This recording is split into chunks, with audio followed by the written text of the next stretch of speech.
സ്നേഹമുള്ളവരെ, 1789 ഫ്രാൻസില് ഫ്രഞ്ച് വിപ്ലവം പൊട്ടിപ്പുറപ്പെട്ടു. ക്രൈസ്തവർക്ക് നേരെ ഒത്തിരിയേറെ ആക്രമണങ്ങൾ ഉണ്ടായി. ക്രിസ്തീയ വിശ്വാസം തകർക്കുവാനായിട്ട് ദേവാലയങ്ങൾ തല്ലി തകർക്കുകയും ഒത്തിരിയേറെ പേർ വിശ്വാസത്തിൽ നിന്ന് അകന്നു പോവുകയും ചെയ്തു. നോത്രെ ഡാമെ കത്തീഡ്രൽ മലിനമാക്കപ്പെടുകയും അവിടുത്തെ ആരാധനകളൊക്കെ നിർത്തിവെക്കുകയും ചെയ്യപ്പെട്ടു. അങ്ങനെ വിശ്വാസം നിർജീവം ആയിക്കൊണ്ടിരുന്ന ഒരു കാലഘട്ടത്തില് പരിശുദ്ധ അമ്മ 14 വയസ്സുള്ള ബാലികയായ ബെർണദീത്ത എന്ന പേരുള്ള ഒരു യുവതിക്ക് മുമ്പില് പ്രത്യക്ഷപ്പെടുകയാണ്. അവള് ചോദിക്കുന്നുണ്ട്, അങ്ങ് ആരാണ്? സുന്ദരിയായ ഈ യുവതി ഈ ബാലികയോട് മറുപടി പറഞ്ഞത് ഇപ്രകാരമാണ്: ഞാൻ അമലോത്ഭവയാണ്. അവൾക്ക് അതിന്റെ അർത്ഥമൊന്നും മനസ്സിലായില്ല. മറക്കാതിരിക്കുവാനായിട്ട് പലതവണ ഉരുവിട്ടുകൊണ്ടിരുന്നു. അവളുടെ വായിൽ നിന്ന് അമലോത്ഭവ എന്ന വാക്ക് ചില ദൈവശാസ്ത്രജ്ഞർ കേട്ടപ്പോൾ വളരെയേറെ സന്തോഷിച്ചു. കാരണം ഈ പ്രത്യക്ഷീകരണം നടക്കുന്നതിന് 4 വർഷം മുമ്പ് പിയൂസ് 9 മാർപ്പാപ്പ അമലോത്ഭവ എന്നത് വിശ്വാസ സത്യമായിട്ട് പ്രഖ്യാപിക്കുകയാണ് സഭയിൽ ചെയ്തത്. പരിശുദ്ധ അമ്മയുടെ അമലോത്ഭവ സത്യം എന്താണ് സഭ പ്രഖ്യാപിച്ചത്? അതിന്റെ അർത്ഥം ഇപ്രകാരമാണ്: ഉത്ഭവ പാപം ഇല്ലാതെ ജനിച്ചത്. എല്ലാ മനുഷ്യരും ഉത്ഭവ പാപത്തോടു കൂടിയാണ് ജന്മമെടുക്കുന്നത്. ആദ്യ മാതാപിതാക്കളായ ആദവും ഔവയും ചെയ്ത പാപത്തിന്റെ പരിണിത ഫലം. ഇവിടെ പരിശുദ്ധ അമ്മ എന്തുകൊണ്ട് ഉത്ഭവ പാപത്തിൽ നിന്ന് സംരക്ഷിക്കപ്പെട്ടു?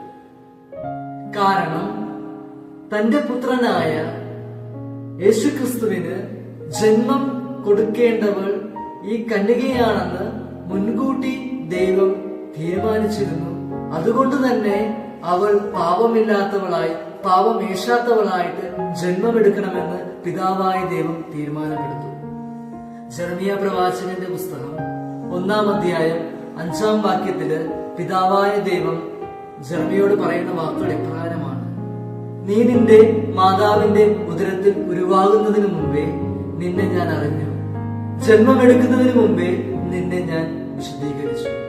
ഒരു പ്രവാചകനെ ദൈവം മുൻകൂട്ടി കണ്ട് അവനെ വിശദീകരിച്ച് ഈ ഭൂമിയിലേക്ക് അയക്കുന്നുവെങ്കിൽ തന്റെ പുത്രന് ജന്മം കൊടുക്കേണ്ടവളായ പരിശുദ്ധ കന്യകാമറിയത്തെ ഉരുവാകുന്നതിന് മുമ്പേ തന്നെ ദൈവം എത്രമാത്രം പ്രത്യേക കൃപകളാല് നിറച്ചിട്ടുണ്ടാകും.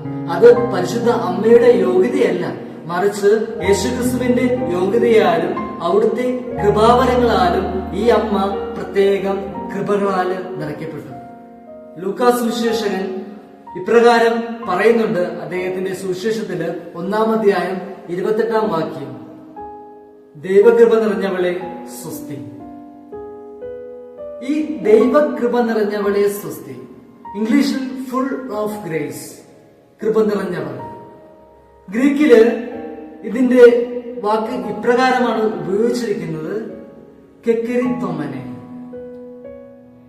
അത് ഒരിക്കലും ഈ നമ്മുടെ ബൈബിളിൽ എവിടെയും തന്നെ ഇങ്ങനൊരു പദം കണ്ടുമുട്ടുന്നില്ല.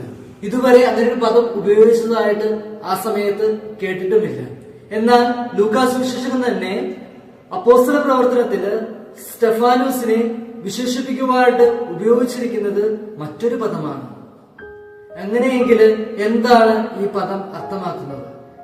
ഇത് അർത്ഥമാക്കുന്നത് ഗബ്രിയേൽ മാലാഖ പരിശുദ്ധ അമ്മയ്ക്ക് പ്രത്യക്ഷീകരണം നൽകുമ്പോൾ അപ്പോൾ മുതൽ അല്ല അവൾ കൃപ നിറഞ്ഞവള്, ഈ നിമിഷം മുതലല്ല, അല്ല ഇപ്പോൾ കൃപ നിറഞ്ഞവളെന്നല്ല, മറിച്ച് മുമ്പേ തന്നെ കൃപയാൽ നിറയ്ക്കപ്പെട്ടവളെന്നാണ് ഈ വാക്കിന്റെ അർത്ഥം.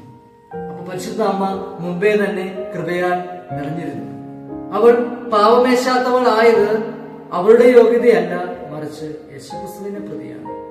അവിടുത്തെ കുരിശുമരണം മുന്നേ കണ്ടുകൊണ്ട് ദൈവപിതാവ് അവളെ ഒരുക്കുകയാണ് ചെയ്തത്.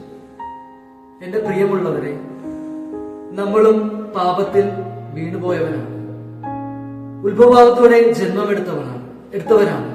എന്നാൽ മാമോദിസയിലൂടെ നമ്മുടെ ഉത്ഭവഭാവത്തിന്റെ കറകൾ കഴുകിക്കളഞ്ഞ് നമ്മളെ ദൈവത്തിന്റെ മകനും മകളുമാക്കി ദൈവവര പ്രസാദത്തില് വീണ്ടും നമ്മെ വീണ്ടെടുക്കുന്ന ഒരു കൂദാശയാണ് മാമോദീസ.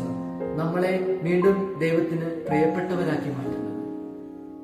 ആ ദൈവവര പ്രസാദം പാപം ചെയ്യുന്നതിലൂടെ നമ്മളിൽ നിന്ന് നഷ്ടപ്പെട്ടു പോകുന്നു. കർമ്മഭാവം മൂലം നമ്മൾ ദൈവത്തിൽ നിന്ന് അകന്നു പോകുന്നു. ദൈവത്തിലേക്ക് തിരിച്ചു വരുവാനായിട്ട് ദൈവം നമ്മെ സഹായിക്കുന്നതാണ് കുമ്പസാരം എന്ന കൂദാശ.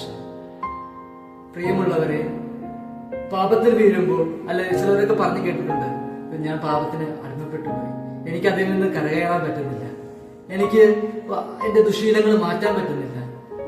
പ്രിയമുള്ളവരെ, ഓർക്കുക, ഈ അമ്മയുടെ കരം പിടിച്ചു കഴിഞ്ഞാൽ അവൾ നമ്മെ സഹായിക്കും ക്രിസ്തുവിന്റെ അടുത്തെത്തിക്കാൻ.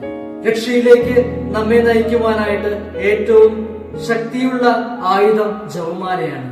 അത് ചൊല്ലി പ്രാർത്ഥിച്ചു കഴിഞ്ഞാൽ പരിശുദ്ധ അമ്മയോട് അപേക്ഷിക്കണം, അമ്മേ നീ എന്നെ സഹായിക്കണമേ, നിന്റെ മകന് പ്രിയപ്പെട്ടവനും പ്രിയപ്പെട്ടവളുമായിട്ട് ജീവിക്കുവാനായിട്ട്.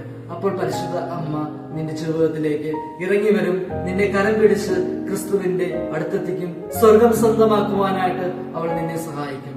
അതുകൊണ്ട് പരിശുദ്ധ അമ്മയോട് നമുക്ക് മാധ്യസ്ഥം യാചിക്കാം. അമ്മേ, അങ്ങയുടെ പുത്രൻ എപ്രകാരമാണോ ഞാൻ പരിശുദ്ധിയിൽ ജീവിക്കാൻ ആഗ്രഹിക്കുന്നത്, അതുപോലെ പരിശുദ്ധിയിൽ ജീവിക്കും